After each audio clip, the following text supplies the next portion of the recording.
kailangan dumamo na tayo dito, magbayad ng entrance fee.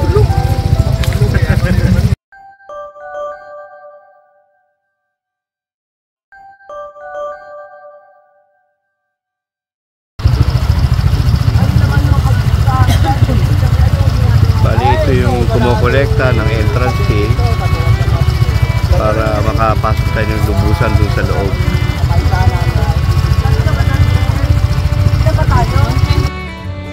Bali, nandito na tayo sa Barangay Diteque. Yan. At ito yung makikita natin. Ito yung nakapalibot dito sa Diteque River. Yan.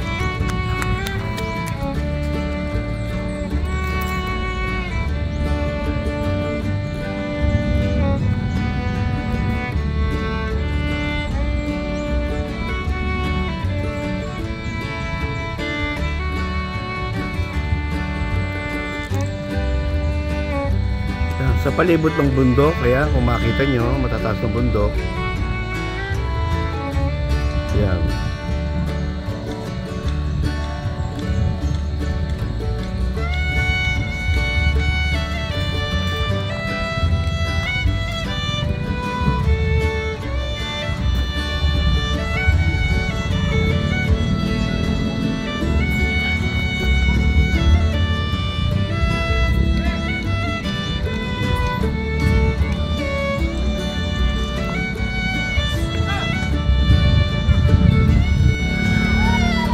Lalapit tayong konti doon sa Diteque River.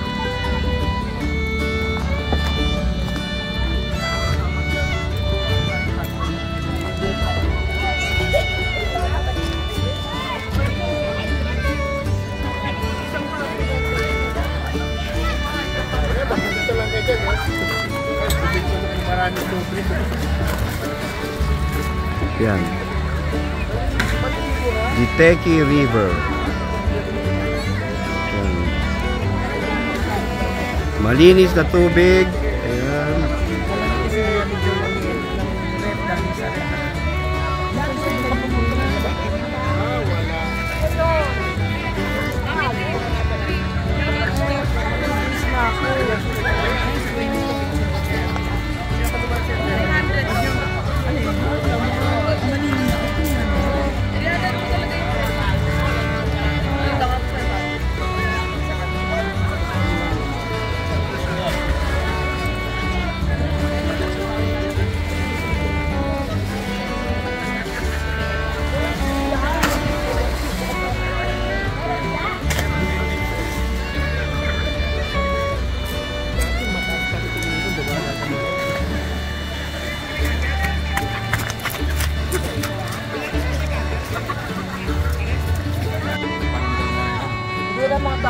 So nagmimerienda muna kami bago lumulusong doon sa tubig.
Yan, aalis na kami at pupunta naman kami sa bandang dagat dahil white sun daw doon, kaya lilipat kami. Ito yung inakupuhan naming cottage. Yan, lilipat na kami. Nandito kami ngayon sa Digisit. Ayon sa kanila, Sitio Digisit, Barangay sa Valley. Ayan. Ito yung makikita natin dito.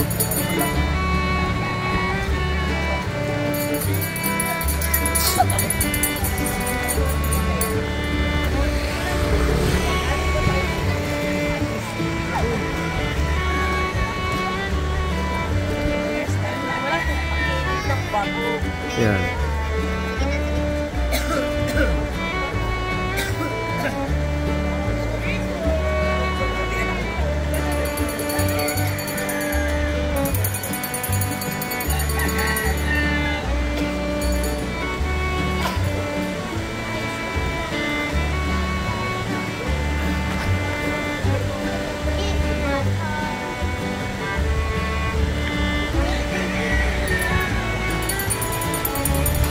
Yung isa naliligo na.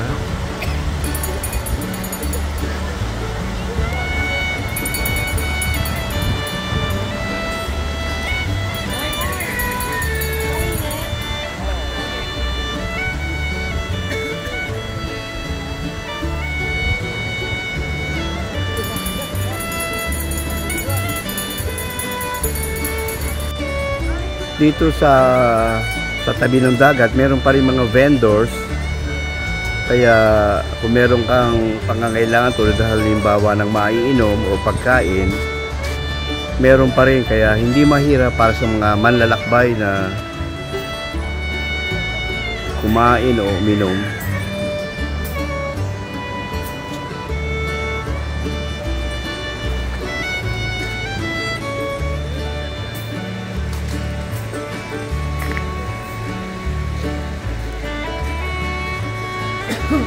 Bali nasa gilid ng bundok ito.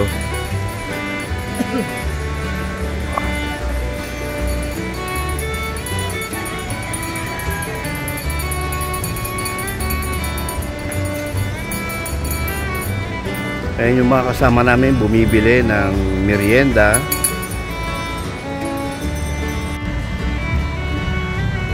Ayan yung mga naliligo. Ayan.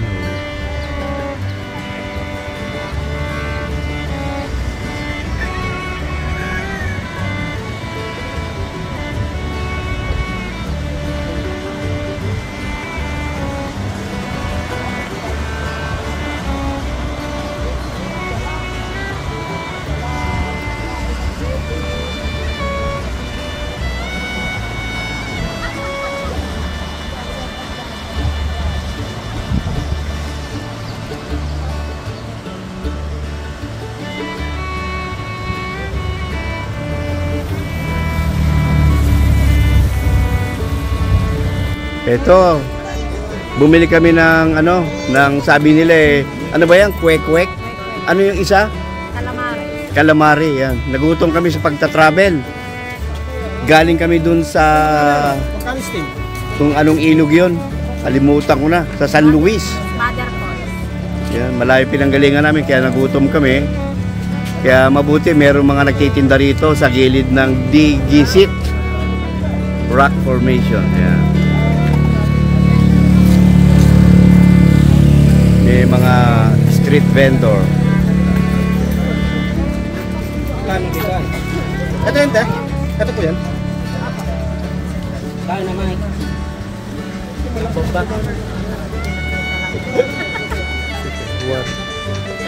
Ito na yung pinainit ko. Kakain ako yung calamari.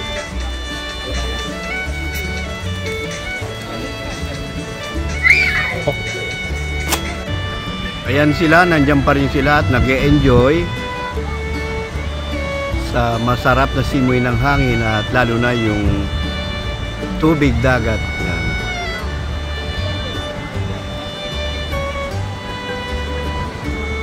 Nandyan sila lahat.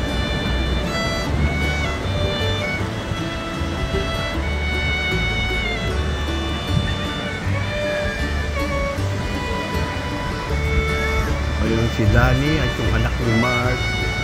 Ayan si Mark. Si Esther at si Ate Joy.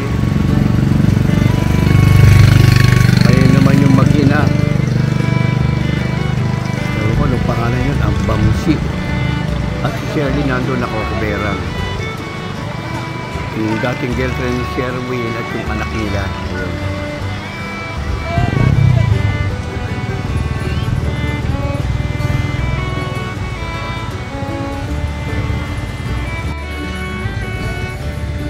May mga tao pa rin na nasa tabing dagat, yung iba naliligo pa habang mainit ang sikat ng araw.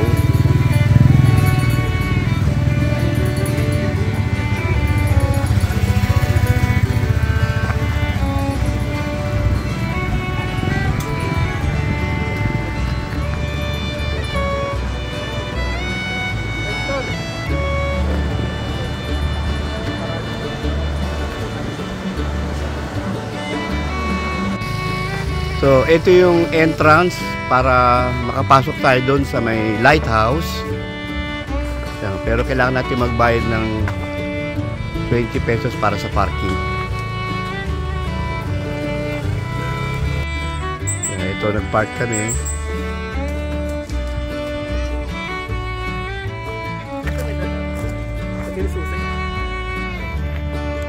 Ito, naglalakad kami papunta doon sa lighthouse. Pero tulad nung nakita nyo, nagbayad pa kami. Bali, ang charge nila 10 pesos per head. Dalawa kami di 20 plus bayad nung parking ng motorcycle. Yan, ganun dito. Napansin ko lahat may bayad. Makikiihi ka, may bayad. Magbibihis ka sa covered na room, may bayad. Lahat may bayad. Yun yung napansin ko.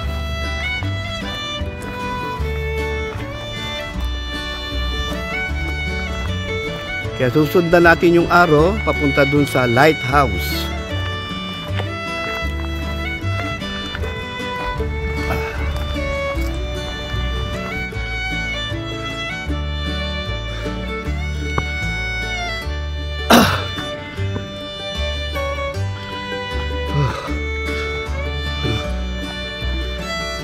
Taas itong kinalalagyan namin. Bali, ito naman yung view na makikita natin dito sa bandang itaas na malapit sa lighthouse. Ayan.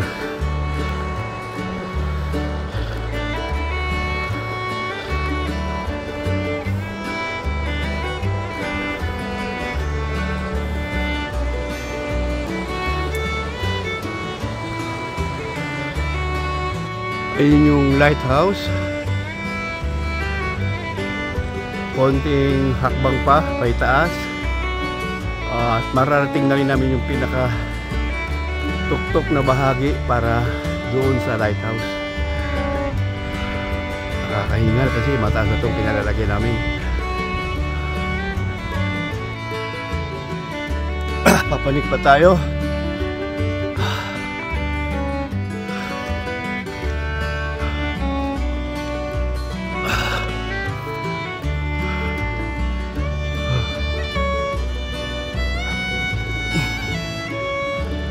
Kanya lang mabato ito at malubak. Habang tumataas tayo, mabato, malubak. Maraming tipak ng bato. Anong init pa.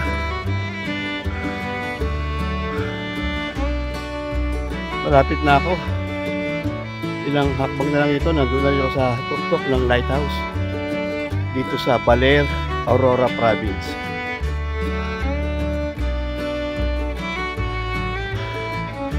Ito, malapit na ako. Ayan. Konting hakbang na lang. Ito, nandito na ako sa pinakabakuran ng lighthouse. Ayan, napanin ko yung pinakamataas na bahagi.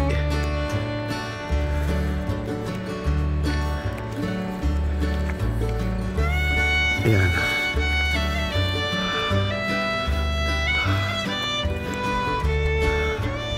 At ito naman yung view dito sa pinakamataas na bahagi ng Parola o yung lighthouse. Ayan.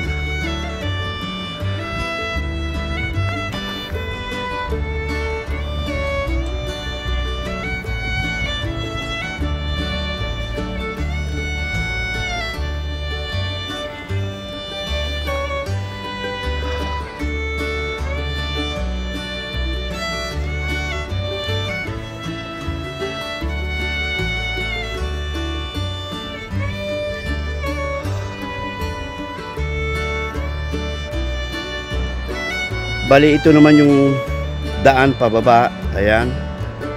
Matarik. Pero kailangan natin gawing bumaba kasi naghihintay na yung mga kasama ko. Ayan. Pababa.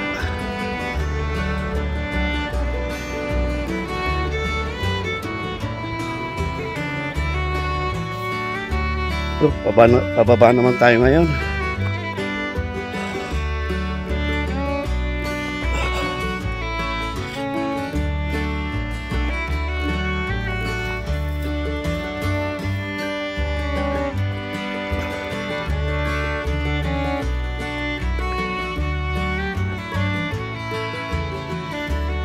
Malapit na tayo sa ibaba.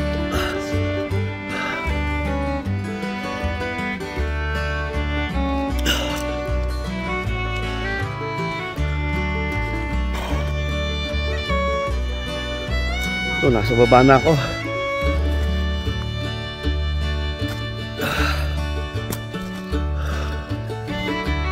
So, nakababa na ako. Nandito na ako sa pinakababa kung saan kami nakapark. Kaya successful yung pagpanik natin ng lighthouse dito sa Baler, Aurora Province. Okay. So nakasakay na kami ng motor, pabalik na kami sa aming lugar. Kaya lahat ng lakad namin successful naman. Kaya thanks God.